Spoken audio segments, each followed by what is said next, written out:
Tinanim natin na noong nakaraan, isang linggo na to. Tingnan mo.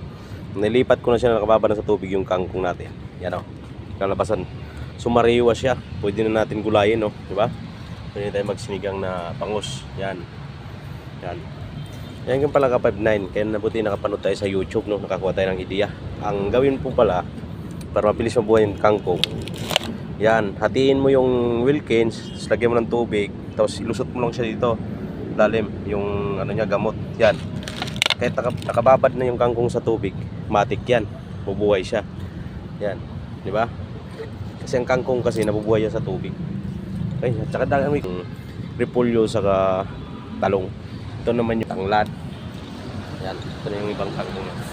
Kaya nung kamuti natin nakasako. Yan. Para di tayo merapan pagpangamuti. Hindi mo lumaman yan. Sa sako na agad.